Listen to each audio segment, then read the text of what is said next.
Folks, I'm excited about today's episode of Storytime with BDD because we have history being made.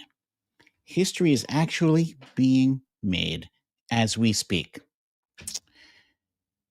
In the past, and actually to, to right now, when people talk about things in terms of greatness, they usually refer to something or someone as being the Michael Jordan of X, right? If somebody's really good at doing their taxes, he's the Michael Jordan of taxes.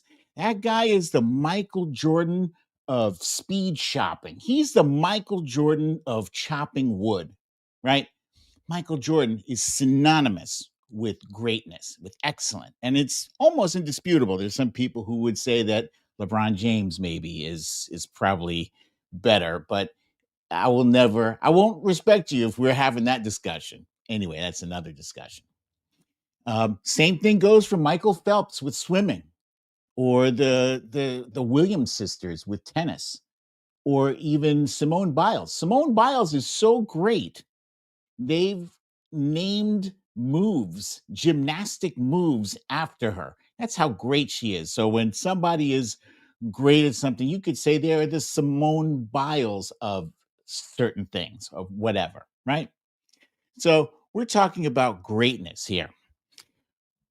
But on the flip side, if we're talking about negative things, right? You don't want to be synonymous with like the you want to be the Al Capone of something, you know. You don't want to be the Marie Antoinette. Let me talk about Marie Antoinette briefly, right? She was around during the French Revolution. She is infamously known, and probably incorrectly known, for having said, "Let them eat cake," while the French, majority of French, were poor and they were suffering, right? She, and apparently she didn't really say that, but that quote is attributed to her. She lived a life of excess and of luxury. Her name is synonymous with being tone deaf about the people around you. Hmm? And I say that to say that we have our own Marie Antoinette right now in our midst. And it's a guy who is currently erecting a monument of corruption to himself. He's going to actually name it after himself. It's a $300 million grotesque ballroom that nobody asked for. Oh, look how fancy I am with all the golden adornments in my Oval Office. Look how wonderfully rich and wealthy I am. Dude, read the room. You got suffering, farmers suffering because your trade policies, your idiotic tariff policy is leaving them in the cold. And what is he doing? He did manage to find $40 billion for Argentina. 20 billion of which I think is for their farmers, and I think he's going to buy some beef from their ranchers. Like, whatever happened to what happened to America first, right? That's not our thing.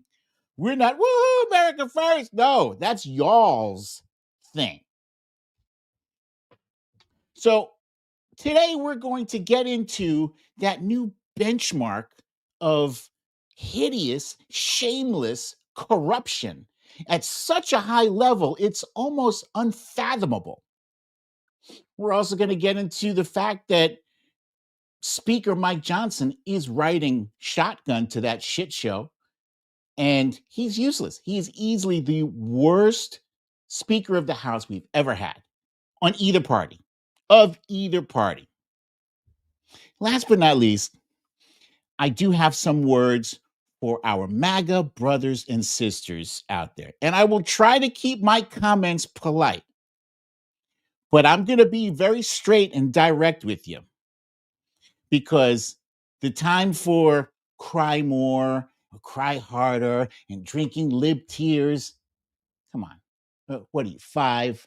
What are you, 6? What are you sitting there with a little magnifying glass burning ants on an anthill? Grow up. Grow up because people are suffering. And by people, I mean that collectively. I don't mean it's just liberals that are suffering. I mean, a week from today, a week and a day from today, a lot of people are going to be yelling and hollering. And it's not just liberals. So wake the fuck up. So I got a bunch of shit that I have to cover today. I hope you're ready for it because I am. Let's go.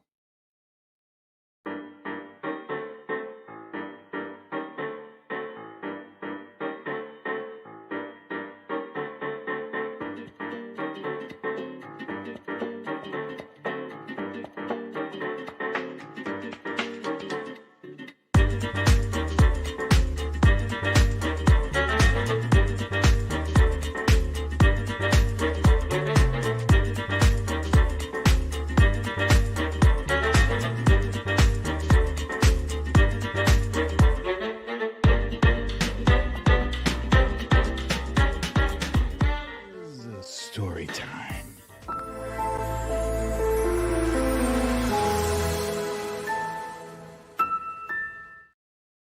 Welcome, welcome, welcome, ladies and gentlemen, to another episode of Storytime with BDD. I'm your host, BDD, aka Brooklyn Dad. Happy Friday, everybody. Happy Friday indeed. Thank you for joining me on this Friday evening. I hope you are all well and have recovered and well rested after our enormously successful No King's Day events last week. They were spectacular. And despite everything that Fox News knuckleheads and the so-called influencers on the right wing want you to believe, it was more than just Grand Tifa. It was more than just paid protesters. You know what? I don't doubt that there was, like, pockets, maybe a few handfuls of people who got paid to be there. I don't doubt that. Out of 7 million people, right? There's probably a few, maybe a few dozen. Let's call it a few dozen out of 7 million. But there's no way, there's no billionaire, there's no billionaire shelling out, I don't know, let's call it $100 per person for a march to, yeah, I mean, you don't have to. These people are acting like, there's no way people would go and march and say, fuck Donald Trump for free. Really? You would have to pay some people to not go out there and join the rest of us. It was an amazing event. And I think that the reason why there was such a visceral reaction from the right about that is because it was a repudiation of everything that they believed going into last week. They believed that, or at least they're trying to sell themselves on the idea that Donald Trump was the right guy for the job. It's clear he's the wrong guy for the job. Diane London, my friend, thank you so much for the kind donation. I appreciate you very much. Thank you for the kindness here. Yeah. Anyway, the extreme disconnect on the right is that they think we needed to be coaxed or bribed into saying we don't want a king running our lives. We don't want a king deploying military into our cities. We don't want a king authorizing the kidnapping, the no due process kidnapping of US citizens, which is happening on a daily basis. I just saw a video today. Some folks from, I want to say it was the Laugh Factory, some comedians were kidnapped. Go figure. And I think that was in Chicago too. Yeah, we don't go for that king bullshit. And people are like, oh well, if he was a king, he wouldn't let you protest. Yet we're not there yet, and that was the point, knuckleheads. That was the point. We're not trying to let him consolidate all of the power so that we have no choice. We're not trying to let it get to the point where he cancels out elections, where he creates some kind of false pretense, some false context for um, martial law that makes that mandates having troops in every city. That's insane. Right now, he's sending warships to Venezuela. For what? Fighting the drug war. Something's wrong. See, this brother here, the noble messenger says Constitution stops that. The Constitution should stop that. It should. But as recently as yesterday, we have people like, what's that guy's name? Steve Bannon. Steve Bannon is saying 100%, 2028, Donald Trump is going to be president for a third term, despite the 22nd Amendment saying, no, you can't. So you know what? I don't know what's happening right now, but I know that we cannot sit on our laurels and expect that things are just going to magically work out, because that's not how history is. How history works is that when the people rise up, when the people make their voices heard, that's when things happen. That's when things change. And that's why the No Kings rally was so terrifying to Republicans, because those numbers have steadily grown between the No Kings marches and the hands off marches this year. Every march was 3 million, 4 million, 5 million. This one was 7 million. And they say you need, I think, 3.5% of the population mobilized in order for, I forget, for something to happen. But 12 million is that number. Fun fact. All right. So very quickly, let me jump into. Oh, actually, hang on a second. Let me jump into this chat over here and say hello to my peeps here. Let's see who we got. Hey, Calvin Lawrence is up there at the top. I'm not familiar with Calvin Lawrence, but welcome, my brother. Welcome. We got Busy Lizzie here saying, why are you here? You a fan? I'm here because this is my show. Welcome. Wilbur, quid pro dosi do ballroom. Okay. Jody Medlar. So the first four at the top are Twitter replies. That's interesting. There's my friend Zelda right there. How you doing, Zelda? Meredith Powell is here. Joanne Kennedy, Shelby is here. Foxhill Dreams, Valerie G. Wilbur McCarthy, my friend. I see you. Laurie B. Bernadette H. We're going to make this abbreviated because I got some shit that I got to get to. All right. So let's go ahead and kick this show off with what I like to call the stories of the day.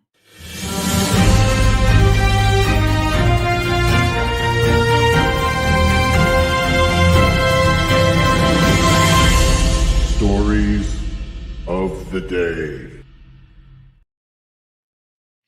All right. So earlier when I was talking about the the fancy gilded office, look at all the fancy golden adornments in my office. Oh, this was the picture that went along with that. I forgot to put it up. So yeah, the title for today's show is President Corrupt as Fahizi. There on the cover is the picture of Donald Trump with dollar signs in his eyes. There's Changpeng Zhao, who is the CEO of Binance, which is like the biggest crypto exchange out there. There in the lower left-hand corner is President Milei. He's the president of Argentina, and then on Trump's shoulder there is the useless Mike Johnson. So Mike Johnson, what the hell is going on with Mike Johnson? I have honestly never seen anyone quite as bad as he is, and it's not immediately apparent because he always sounds very calm and measured. He never sounds emotional. He's never in a panic. But literally half of the time he's like, "Well, I haven't seen that yet." Dude, that's your job. It's your job to see this shit. So he's bullshitting and he's keeping the 218th vote from passing to release the Epstein files. And let's expose this jackass. And then MAGA. As I mentioned earlier, I got some words for you. They're not all harsh, but they certainly aren't all kind either. It's straight talk. It's straight talk, and I'm honestly I'm going to do my damnedest. I'm going to bend over backwards to not be disrespectful to you because, you know, at some point we have to talk, right? I'm looking down the road. If any of you guys out there are drivers, you drive, you know, in order to avoid an accident, in order to avoid a fatality or something bad happening, you have to try to keep your vision as far down the road as possible to anticipate bad things happening. And where I see us going right now as a country, it's not working. This constant back and forth, tit for tat. It's not working. So we got to talk. And it's serious. So stay tuned for that. Last but not least, this is probably going to piss some of you MAGAs off. But yeah, Donald Trump is the Donald Trump of corruption. As I stated in my intro, you know, people are the Michael Jordan of chopping wood. It is Simone Biles of, you know, of whatever. Donald Trump is in a category all of his own. He is the Donald Trump of corruption. And it is staggering to watch. I mean, he makes Richard M. Nixon, who resigned in disgrace from office, he makes Richard Nixon actually look like a decent president by comparison. If this is your first time here, please make sure you hit the like and subscribe button. The like looks like the thumbs up right there, and the subscribe button is in the lower right-hand corner of the screen. Please do so immediately. And let's see here. Okay. So this week's Substack that I wrote was called "The King of Cruelty." By now, I'm sure. And the subtitle says why Trump's gutter politics still work and why Democrats may have to fight dirty to win. By now, I'm sure most, if not all of you, have already seen the just disgusting AI slop video that Trump posted from his page. And oh my goodness, Zelda, my friend, thank you so kindly. Thank you for that kind donation. I appreciate you. Thank you so much. That is very extremely generous. Thank you so much for that. Samantha Hawkins says she can't hear me. Can everybody hear me? Because Samantha says she can't hear me. I think you guys can hear me because I'm seeing some reactions to things I said. Vote no on the age of consent. Samantha Hawkins, can you hear me? Okay, right. All right. So anyway, yeah, Trump dropped this video that showed him in a fighter jet, dropping poop on peaceful protesters, one of whom was Harry Sasson, which I thought was like, why are you messing with that boy? Why are you messing with him? But I thought it was childish. I thought, you know, if I was 13 or 14, that'd be really funny, right? But if I was 13 or 14 posting that, that would be funny. But for a 79 or 80-year-old president of the United States is extremely undignified. It's like, seriously, yeah, we're Democrats and you guys are Republicans, and he's the president of the United States, which means that he represents all of us, right? If you go out to a restaurant with your family, right, and you have this one jackass cousin who always acts like an asshole and makes a scene, and then they go and do that, he's not just embarrassing himself, he's embarrassing you as a group, right? That's my point. But Donald Trump doesn't care, and neither do his followers. And there's a reason for that. So I get into it a little bit. During Trump's first time in office, he generated outrage on the left and titillation on the right with his meme attacks. Like the time he posted a video showing a pickup truck with artwork showing Joe Biden bound and gagged. Of course, he never takes responsibility for these posts. A mysterious, unnamed staffer did it, nor does he ever apologize for them. Come to think of it, his cabinet members and staffers are all equally rude and insulting.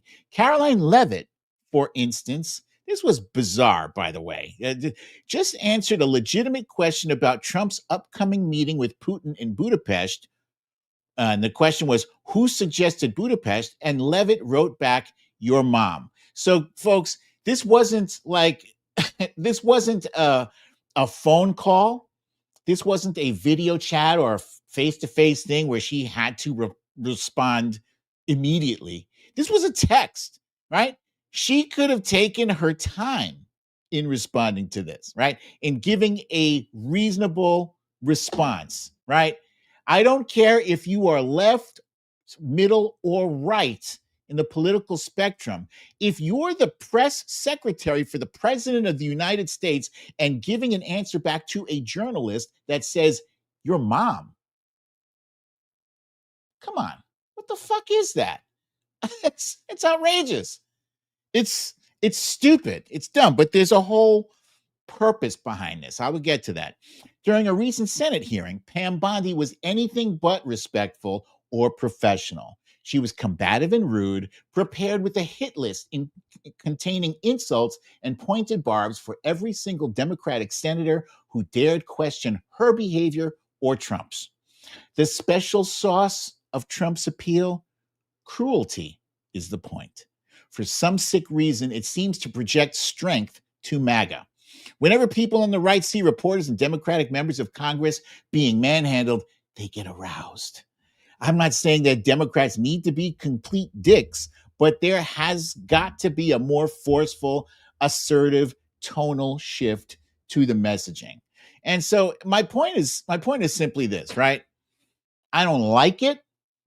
I don't like it. I grew up in the age of reasonable politicians. They used to disagree with each other, but they did so politely. They weren't jackasses to each other, at least out in the open, at least what we could see. Now it's like Hunger Games, you know. So we could sit back and bitch and moan about how things used to be, or we can adapt and get with the fucking program, right? So these are new times. There's a whole new paradigm for getting attention, so to speak, right? Gavin Newsom is on the right path for that, because when he started coming out and mocking Trump, straight up ridicule, the way he was doing it was brilliant, and people in the party were instantly like, yes, that's it. Right there, that's it. And I've seen other things, like when last year during Kamala Harris's campaign, and we started hitting them with the weird attacks. Weird was working, believe it or not.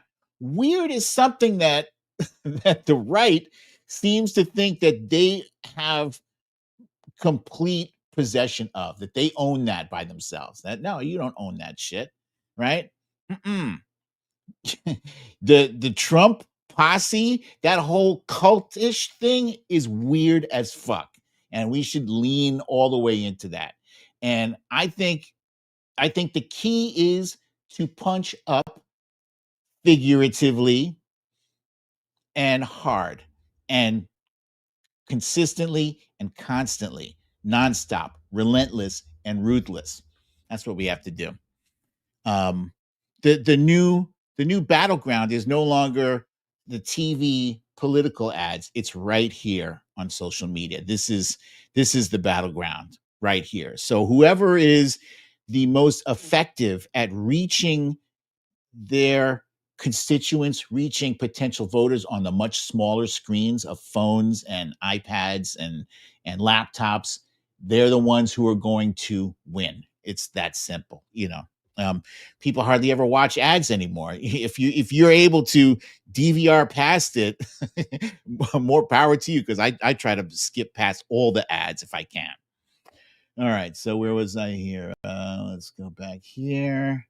All right, so yeah, let's talk about Mike Johnson and his very, very blatant, not slick, not smooth at all attempts at keeping Representative Adelita Grijalva from being sworn in. She won her election over a month ago.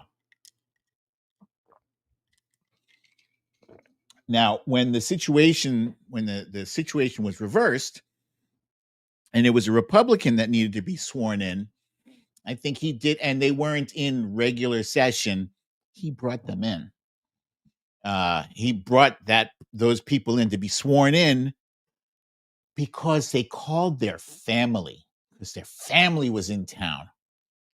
So people have asked Mike Johnson, well, so okay, what if she calls her family in then? And then he switches the subject. It's like, that's not the point. The point is, I'm going by the Pelosi rule. What? There's a Pelosi rule now? There's no Pelosi rule. It's all bullshit. And anytime you ask him about something that Trump has done that's embarrassing, he says, I don't know about it. It doesn't matter what it is. I don't know about it. Dude, he is the leader of your party. He is the guy whose left testicle is right here on the side of your nose. That's right. That's who he is. You know every goddamn thing that comes out in the news about him. You do. Because if you don't, maybe you're the wrong guy for the job, right? If I got somebody leading my party and they don't know, they're not on the ball, they don't know what the hell is happening, then you need to go. So you're either lying or complicit, and neither of those things is acceptable. Okay, so let me, I want to share with you, there's a super cut of all the times, or some of the time, not even all the time, but just some of the times that he acts dumb. He acts like he doesn't know when he really does know. Are you with the president apparently seeking $230 million from the Department of Justice? I don't know the details about that. I've just read it. I don't know. I've never seen the Epstein evidence. It wasn't in my lane. I don't know anything about the mean coin thing. I don't know. I don't know anything about the dinner. I was a little busy this past week, as you know. I'm not following all the twists and turns of the Qatar jet. I haven't looked into the details of the RSC budget. There's lots of nuances. That's the first I've heard of that. I don't know anything about it. I have not heard or looked into any of the details of that. I've been a little busy. I haven't seen the specifics of that, and I don't know. I don't know the details. I just saw a headline this morning. I don't know what you're talking about with the children. Look, I'm not going to make any detailed statement on this because I don't know the details. I've been very busy the last 48 hours or so. That performance in front of the generals, that I didn't see it. is so dangerous. I haven't seen it. I can't comment on it. I've been a little busy with it. That's not my lane. I don't know. I don't know anything about it yet. I've been really busy, as you probably noticed. I don't know what Eric was saying because I only heard just a snippet there. I don't know the context. You just saw it, sir. Okay, so that clip was courtesy of The Daily Show. That last one was great. That was George Stephanopoulos. Like, what are you talking about? I literally just played the clip for you, and they will do that. And it's funny because I thought, why don't these people actually show them a clip so that when they say, I don't know about it, well, here's a clip. Here, have a look. That's the answer. So Mike Johnson is desperately trying to keep the Epstein files from being released. And Adelita Grijalva is the 218th vote. Here's another tweet where he was asked about the person who was arrested who wanted to kill Hakeem Jeffries. Now, remember, there's been a whole discussion about political violence and people, stepping out there and denouncing the political violence. And here's Mike Johnson saying the violence on the left is far more prevalent than the violence on the right. Actually, that's wrong. So I asked Grok. Grok, it turns out, is actually a pretty decent resource these days. If you ever have a question about, something that comes up, like who's more violent? It's my question was, Grok, who is responsible for more extremist violence in America over the past 20 years? Left wing or right wing? Brief answer, please. Fewer than 300 characters. And the answer was right wing extremists are responsible for more extremist violence in America over the past 20 years. Data shows they account for around 85% of incidents and 90% plus of fatalities. For example, 152 attacks and 112 deaths versus left wing's 36 attacks and 13 deaths. That is a staggering difference. So with Mike Johnson saying the violence on the left is far more prevalent than the violence on the right, that is straight up misinformation. And he's trying to gaslight people. So let me talk to you out there directly, MAGA, right? MAGA as in Make America Great Again. Now, I'm going to start this conversation from the baseline of giving you the benefit of the doubt that some of you, I'll say many of you, when you voted, I'm going to give you the benefit of the doubt, voted not based on racism, right? But you voted because you genuinely believed that Donald Trump was the answer to America's problems. That was your genuine belief. You're not watching 100% of the news all day, every day. You're not plugged in like that, but you heard good things about him. You knew he was a businessman. He's a billionaire. He was the president before, and you wanted to see things change. Okay. He's not that guy. I'm here to tell you. He is not the guy, and he doesn't give a shit about you, and he doesn't give a shit about me. He gives a shit about his billionaire donors. End of story. That so-called big, beautiful bill is a time bomb waiting to happen. That's what it is. It is devastation, and it is upon us. There's so many bad things that are unfolding for all of us. Unless you're a millionaire or a billionaire, you should be concernicus. The biggest thing and the most urgent, the closest thing, average Obamacare premiums are set to rise 30%, documents show. The price increases affecting up to 17 million Americans who buy coverage on the federal marketplace are by far the largest annual premium increases in recent years. Now, let me say this, right? I don't know you don't know me, other than you see what you see on my Twitter feed, right? I don't have any reason to lie to you. I don't know you. And honestly, I don't care if you believe me, but I do care if you believe me, because if you believe me, that makes a difference, right? Everybody's insurance, or a lot of people's insurance, is going to go up a lot. I don't like that. My utility bills have gone through the roof. My beef, my vegetables. Actually, the vegetables I am getting are shit compared to what I used to get. I'm not getting as good vegetables, and they're more expensive. A lot of stuff that I buy is more expensive now. I'm sure you've noticed, right? When you when you get to the cash register at the supermarket and you see your final tally, if you're like me, you're like, holy shit. And then on top of that, the one thing we didn't need is the most expensive thing is our healthcare, right? I'm 57 years old. I'm not a I'm not an old man, you know. I'm not Joe Biden or Donald Trump's age, but you know, I'm getting up there, and healthcare is a concern, and it should be a concern for you, regardless of your age. If you have kids, you gotta have those kids covered. You got to. One of the best things about the Affordable Care Act, some people refer to as Obamacare, but I'm going to call it Affordable Care Act so I don't trigger anybody here. It's the Affordable Care Act. One of the best things about it was that you're able to keep your kids on there until they're 26. That's a big deal because it's expensive. And if you can give your kid, you know, a leg up, a little head start there, you can give them like a good running start so they don't have to, you know, be concerned about that until they're 26. That's great. We have more issues coming down the pike. Trump's beef import plan ignores key issues squeezing American cattle ranchers.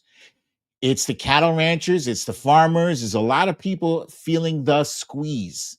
A lot of people. So if you went to rallies and you were like cheering like woohoo, America first, it's because you honestly believed that he was going to put America first. But if you're paying attention to what's happening, you see that's not how he's doing it. They say don't pay attention to what they do, not what they say, right? And what he's doing is very different from what he's saying. He's bailing out Argentina to the tune of what is it, 40 billion dollars. He's bailing out their ranchers. Inflation just today, we learned that it hit 3%. So back in January, it was like 2.3%, and it's steadily gone up 2.4, 2.5, 2.7, and now it's 3%. Guys, it's going the wrong way. So I want to have a talk with you about this stuff because whether you like us or not, we're all in the same boat. Let's call it a car, right?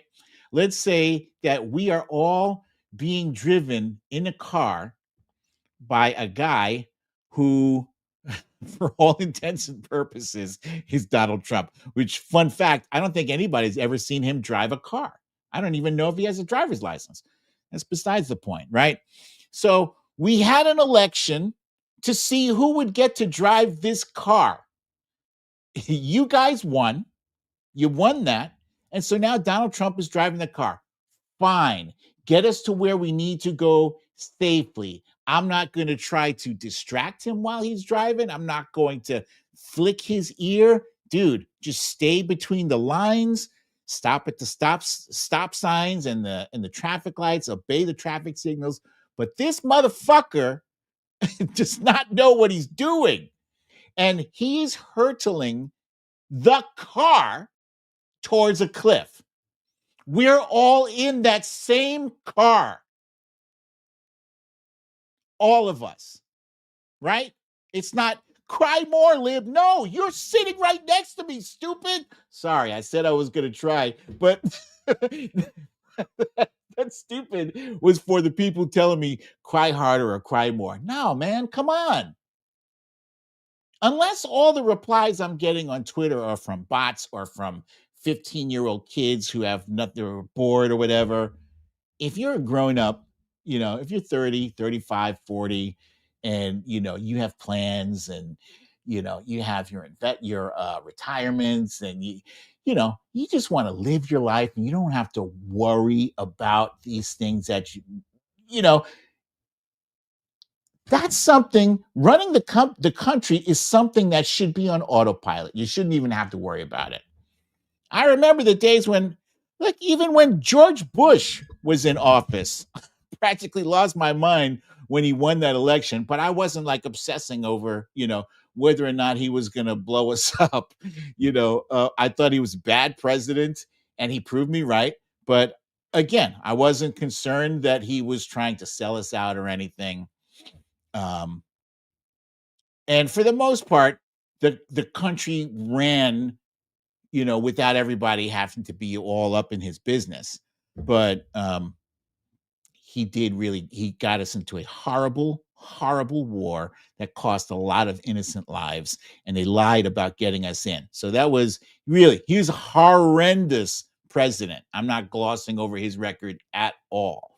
But Donald Trump is a maniac at the wheel, and he's only concerned about himself. Look at what he's focused on. He's focused on this this ballroom.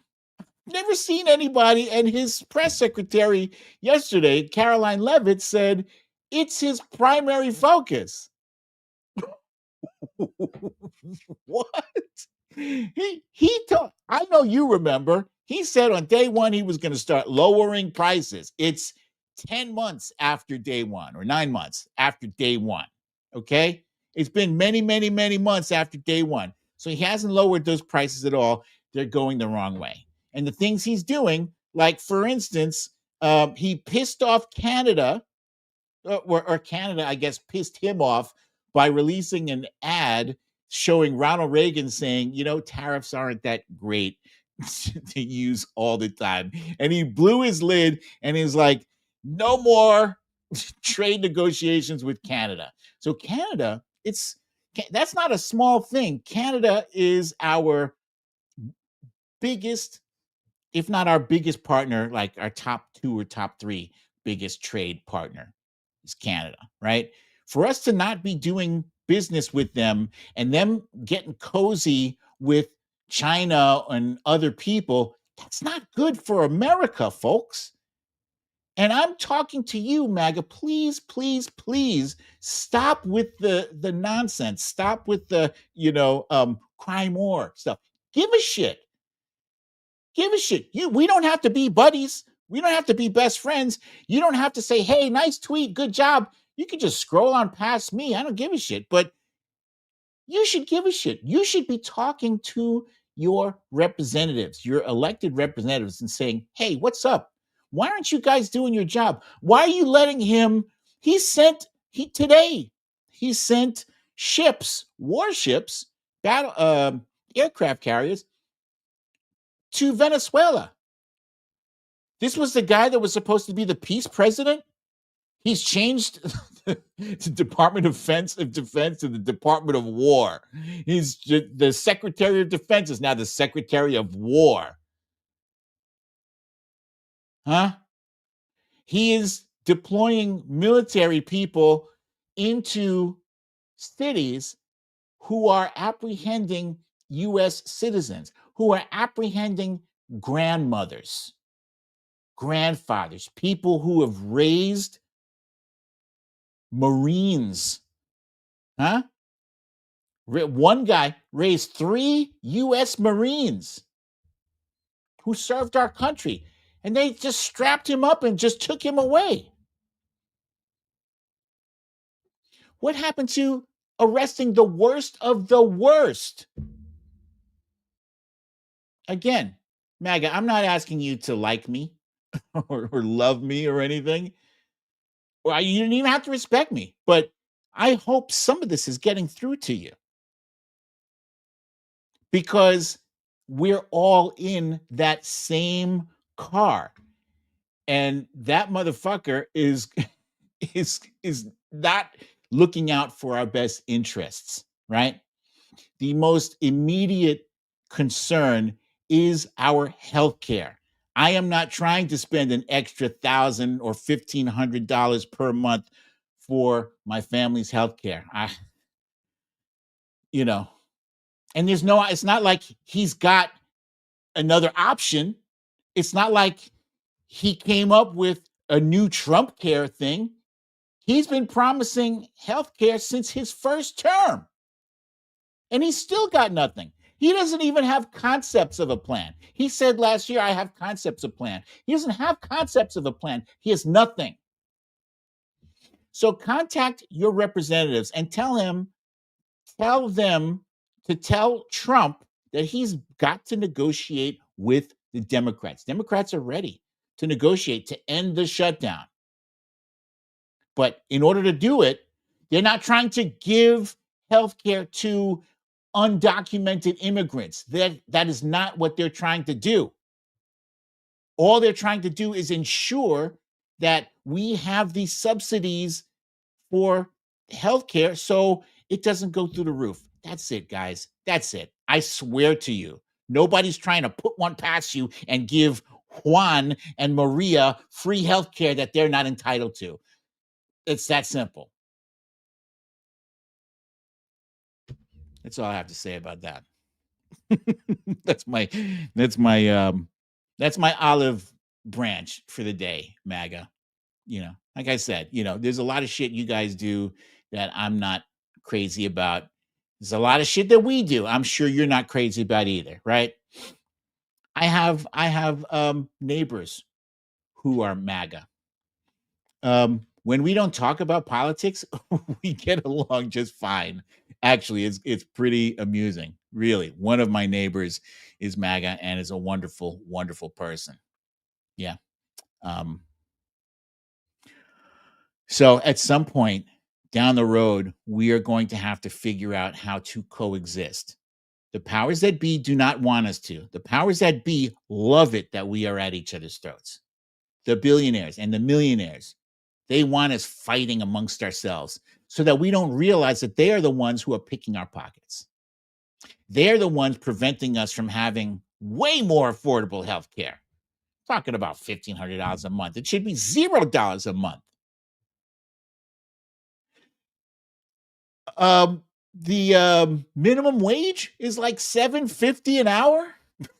Insane. It's been like that for over 15 years, more. And these billionaires, you have a guy who's worth $500 billion right now. He's going to be the world's first trillionaire. That's obscene. People deserve to earn more money because companies are making profits hand over fist. You see all this inflation I was talking about earlier, the 3% inflation? That 3% inflation means that those corporations are getting fully richer. Prices have been going up since after COVID, since before COVID, but then definitely after COVID, and then way after COVID, and they never stopped going up, and they're still going up. It's like when you go into a department store and it says this dress is on sale for $200, right? But the dress is already marked up artificially. They marked it up to $250, and then they said it's on sale for $200. But really, that dress is only worth $50. They already got you like for $150 more. The whole thing is a goddamn scam. So the other day, Donald Trump pardoned this guy.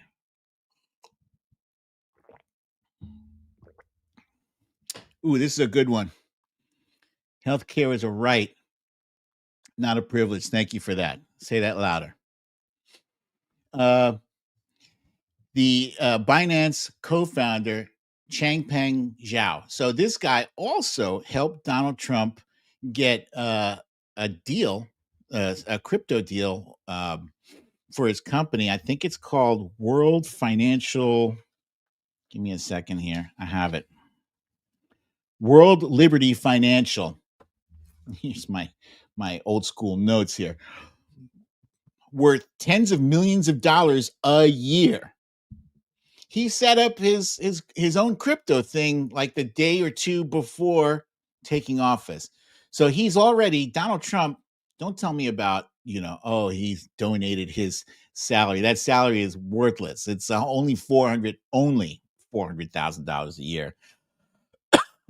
He makes 3 times that back in one round of golf from what taxpayers give him for security, Secret Service, and for what they charge to what he charges them to stay in his resorts.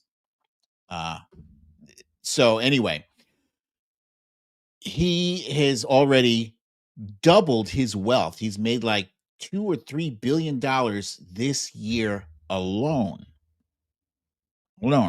So his pardoning this dude is a quid pro quo. His lobbyists have gone to Trump and they, worked out a deal where he got a pardon, and what he's getting in exchange, we don't know. The United States government just bailed out Argentina's government with a $20 billion lifeline to stop the country from a financial crisis during America's government shutdown. So we're shut down. There are people who are not getting paid right now. They're federal workers not getting paid. And also that this guy is can win his election. Donald Trump is, for some reason, invested in this guy's financial and political success. Don't take it from me, take it from him. Here's one tweet says, Trump says he will not give New York City federal funds if Mamdani wins, while promising to give $20 billion to Argentina. So that, by the way, is corrupt. He is trying to unethically affect the outcome of the election in New York City. That's saying, New Yorkers, if you elect this guy, you won't have money from the federal government. That's bullshit. Okay. And then this next tweet on the right here, Trump engages in foreign election interference, saying the U.S. will only give Argentina foreign aid if his pal Milei wins. If he loses, we will not be generous with Argentina. And let me just pull that up for you so you can see I'm not bullshitting you here.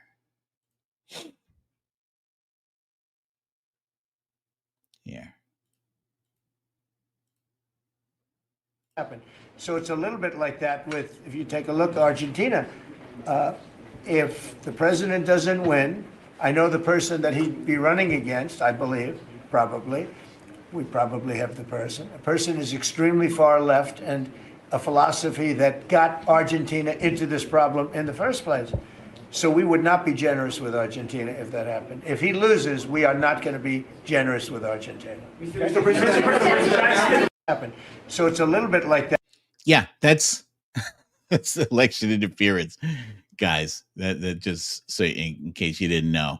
And by the way, that's not too unsimilar to what he tried to do with Joe Biden prior to the 2020 election, when he was sending Rudy Giuliani all around the planet looking for dirt on Joe Biden. And then finally, he had a phone call with President Zelensky and said, I will only give you these missiles, that which, by the way, were approved by Congress. They were already congressionally approved, but he's stepping in and saying, well, even though Congress gave it to you, I'll only give it to you if you give me some dirt on Joe Biden. What? Yeah, that was the perfect call he said he had. And then on top of that, we find out this week, and again, this is not stuff that I'm making up. Trump is trying to steal $230 million from the Department of Justice and American taxpayers. It's outrageous and unconstitutional, and we're not going to let this go. So Donald Trump believes that he was wronged. He was egregiously wronged, right? by prosecutions that happened while he was not in office, while he was just a regular citizen. And they went after him for the classified documents and for election interference and for January 6th and for things that, by the way, guys, if you break the law, yeah, you're supposed to have somebody, hold you accountable. Doesn't matter that, well, he used to be president. If you broke the law, and that goes for Joe Biden too. If Joe Biden incited a riot, yeah, we're not trying to run interference for him if he did that, but he didn't do that. Donald Trump did. So he is trying to recoup financially. I mean, how much more money do you need, bro? Seriously, like you've already gotten $3 billion from grift this year. Probably more. There's probably more that we don't even know about. You want another 230 million from the American people? And on top of that, you know who would have to sign? Who would have to approve if Congress were to approve that? He's the one who signs, he's approved that for himself. Yes, pay me 230 million taxpayer funds. Come on. It can't be just us looking at this and saying that's crazy. All right. And then here's some more blatant shit. Stop me if any of you seen a tweet or a message like this from Joe Biden to Merrick Garland saying, I want you to go after Ted Cruz and Rand Paul. I'm just pulling names out of the hat just because. What's that guy's name? Jim Jordan, Matt Gaetz. You don't see any memorandums from Joe Biden telling Merrick Garland to go after these senators and members of Congress. You don't see them. Now, there's something that the right wing has been talking about, some Arctic frost or something like that had to do with surveillance, I believe, correct me if I'm wrong, surveillance on senators that had some connection with January 6th. I think. Could be wrong. But that's different. That's not something that was directly connected to Joe Biden saying, go after these guys. This is Donald Trump thinking that he's sending her a private message, but actually posting this on the social media and saying, what about Comey, Adam Shifty Schiff, and Letitia? This is corrupt. This is corrupt to the rafters. Right? Just because we're in this like alternate reality where up is down and yes is no and black is white, it doesn't mean that all of us have lost our goddamn minds. Some of us look at this shit and say, that's wrong. I don't care what party you're in. And that's the thing. We have to stop looking at things through the lens of red or blue. We have to look at things through the lens of right versus wrong. And that's it. That's it. We have to get back to that point where we can both look out the window and say the sky is blue and not the sky is red, unless it's a really cool sunset. And then, yeah, let's talk about this this demolition of the East Wing. I went there. I spent some time at the White House several times. I went to the White House and it was really cool. You felt history there when you walked around in the different hallways and the different rooms. You were in the same room as President Roosevelt and President Kennedy and and all the dignitaries from the past. Everybody who's been through that place and had history connected to it. The shared history. Not just Democrats, or not just Republicans, both sides. And now it's gone. and in a rush, in a real rush. This thing was not done like in a methodical, planned out, okay, so we're going to talk to Congress and let them know, and we're going to talk about where these artifacts from the East Wing are going to go. They're going to be stashed here, and you can still see them. They'll be preserved. They'll be in the Smithsonian or whatever. None of that. Just like we woke up one day and the building was being torn down. It was like violent and it was disrespectful because that's not your fucking house, man. That's not your house to demolish. He should have to ask for permission from the American people. That's disrespectful. That's disgraceful. He did it in a rush. Like, if I don't start this now, I'm going to be charged overtime fees by these contractors. Very shady. This shady business is going. Who's paying for it, right? They're like, oh, you don't have to worry about it. It's not going to be taxpayers on the hook because this comes from private donations. Yeah, we'll see. I've seen names of companies, corporations that are attached to this, some giving 5 million, some giving 10 million. I haven't seen enough donations that add up to $300 million, which, by the way, we only found out yesterday it's going to be $300 million because before that it was supposed to be only $200 million. So now it's $300 million. And who knows who is donating money and who now has a claim, who owns Donald Trump, who owns Donald Trump's presidency. Because if you think these people are parting with $50 million, $100 million for nothing in exchange, I got a bridge to sell you. All this wheeling and dealing he's doing behind the scenes, that's not good for America. And you know it.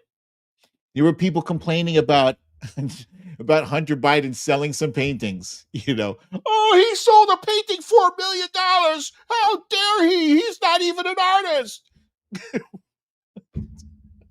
Okay, but you're fine with this $300 million monstrosity after tearing down our history, which, by the way, I remember a bunch of people coming out of the woodwork and bitching about pulling down a statue of a Confederate fucker who fought to preserve slavery, Robert E. Lee.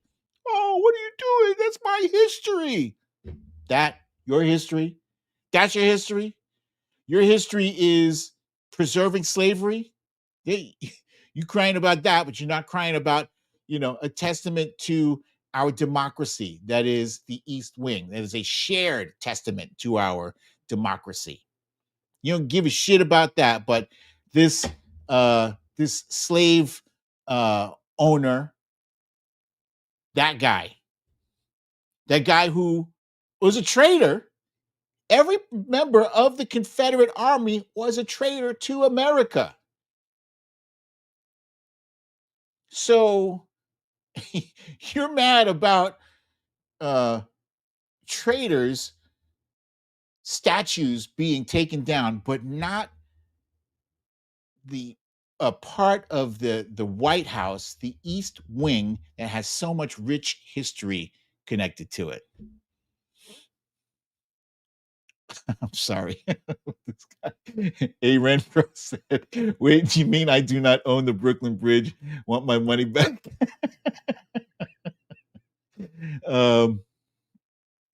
Hey, Stella Baxter with a good point here too.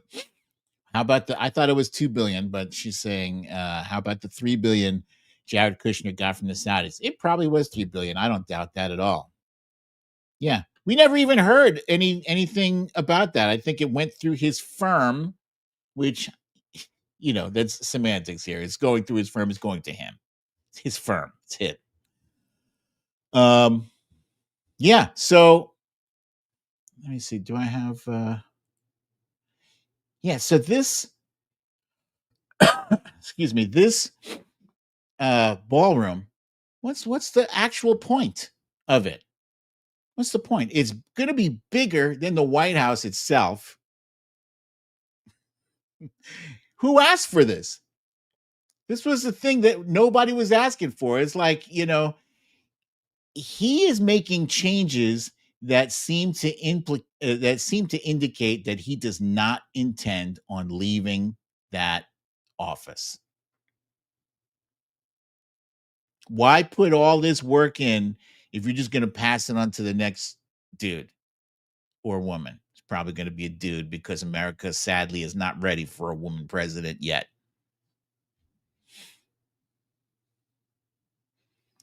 Valerie G says the ballroom is gaudy and ugly. I agree. Actually, it looks way too big. Like, and earlier today, I saw estimates for the upkeep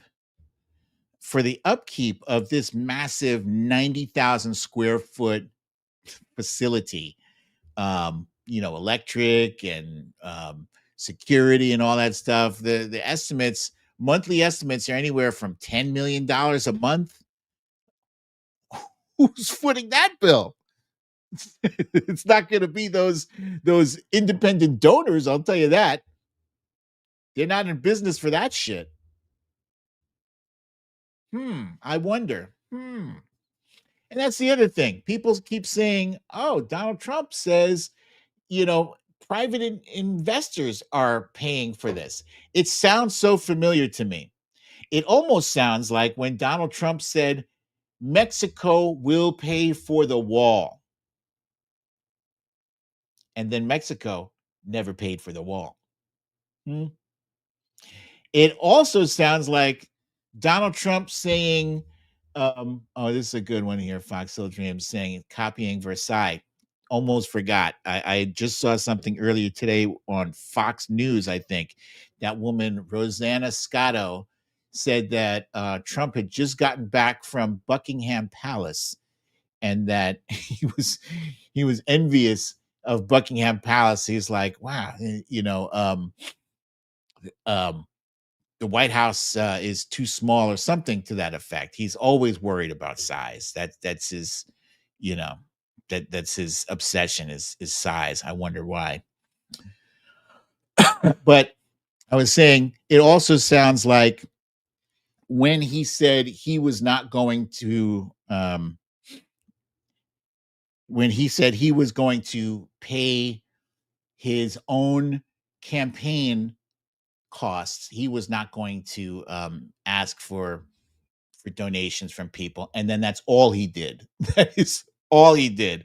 Not only did he not stick to not collecting money from supporters, he pestered them on a weekly basis, and then he proceeded to sell them a bunch of shit they didn't need. I'm talking about signed Bibles. I'm talking about a piece of his suit, those gold sneakers, the watches, a fragrance. Damn, MAGA. Come on, man. Wake up. I promised that I was going to do my damnedest not to be insulting to MAGA. So that was not insulting. I'm just imploring you to please start using your critical thinking here. Start using critical thinking. And see here's a MAGA all upset with me, saying, "Shut the fuck up, you uneducated old sack of shit." I'll tell you this: for somebody who's old, I look pretty good. Uneducated, that's debatable. I'm more educated than Donald Trump. I can pronounce acetaminophen. I can pronounce Yosemite. I can pronounce many things that the president cannot pronounce. So yeah. Anyway, that's all I have for you guys today. There was a few things that I wanted to tell you that I'm planning on watching. I did watch that movie on Netflix, The Woman in Room 10 or whatever. It's garbage. Don't see it. Don't waste your time. Kira, damn, what's her name? I feel like her name is Kira Knightley. It was beneath her. That was not a good movie at all. Kira Knightley and Guy Pearce was supposed to be an engaging mystery. Didn't care for it at all. I had notes about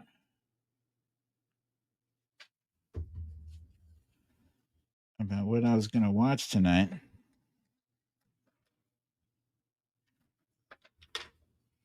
I have too many notes here. Anyway, I'm watching this thing on Netflix. Two things. One with Robert De Niro. It's called About My Father. I think that's a comedy. And this other thing, it's called House of Dynamite, which looks very riveting. And it's about a nuclear attack on America, and it follows this attack in real time. So they say like the missile has like 18 minutes before it hits somewhere in the continental U.S. And so, you know how movies sometimes will stretch out 18 minutes over the course of 90 minutes? No, it's 18 minutes in real time. So it shows how they do their problem solving and trying to figure out who it was and was this intentional, and how the hell do they get out of the blast radius and save their own lives in just 18 minutes. So it looks riveting. I'm very Oh yeah, and season 2 of Nobody Wants That. I will be watching that, Teacher Laurie G. That was it's a very, very funny show, also on Netflix, by the way. Uh oh. Sandra has my back. She said, I'm older than BDD. Try and say that to me, moron. It's fine. I'm fine. So, guys, thank you so much for joining me for another episode of Storytime with Storytime with BDD. I'm your host, BDD, aka Brooklyn Dad. Anybody have any questions for me before I skedaddle and get to my pizza and movie night?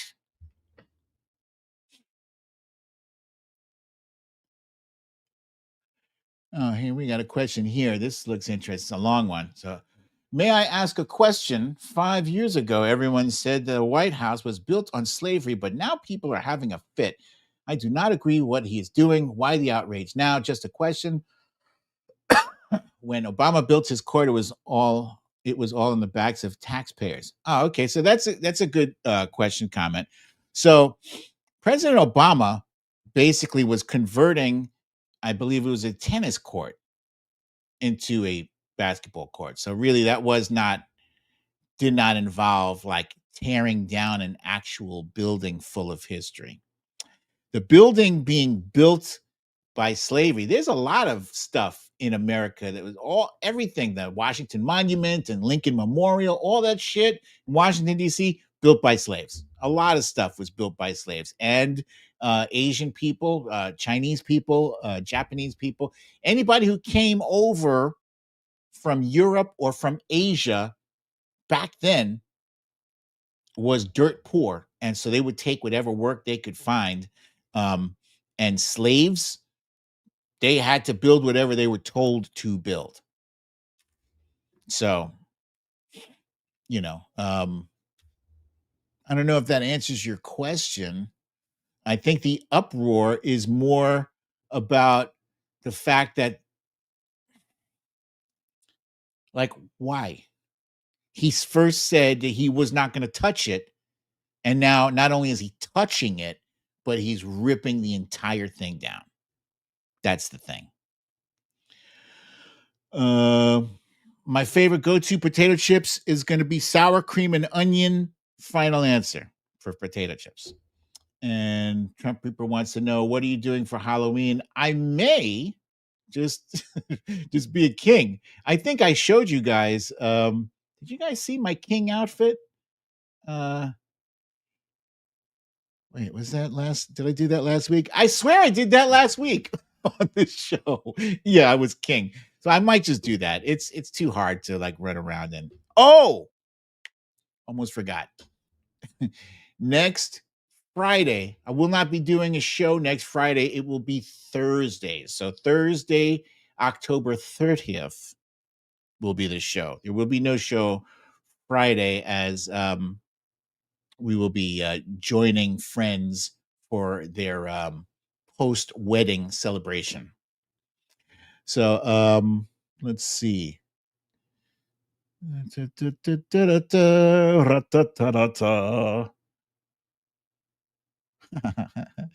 And here's AC saying, "Thank you for answering. I don't always agree with you, but thank you. You're welcome, and thank you for the question." And you know what? At some point, folks, we are going to figure out a way to talk to each other again. I don't think it's impossible at all, as long as you remember that at the end of the day, we are all human, and most of us are American. Most of us here, in the country, whatever. And so we do have a shared interest in reaching our destination safely, wherever that may be, in paying the least amount of money for our goods and services as possible, right? And not getting ripped off. And by getting as much compensation for the jobs we do as we are entitled to, right? And in order for those things to happen, our elected officials will have to push the ball down the court and make it happen and stop kowtowing to these millionaires and billionaires. I believe that a lot of the millionaires and billionaires have our elected officials on the chain, and that's got to break. And the only thing that will break it, unfortunately, if we could undo Citizens United and undo that whole campaign finance thing, we'd be in a better shot. So, guys, thank you so much again. I enjoyed myself today. So thank you for a riveting discussion. Excuse me. I look forward to seeing you guys here Thursday, same time, same place. I love you all. Peace.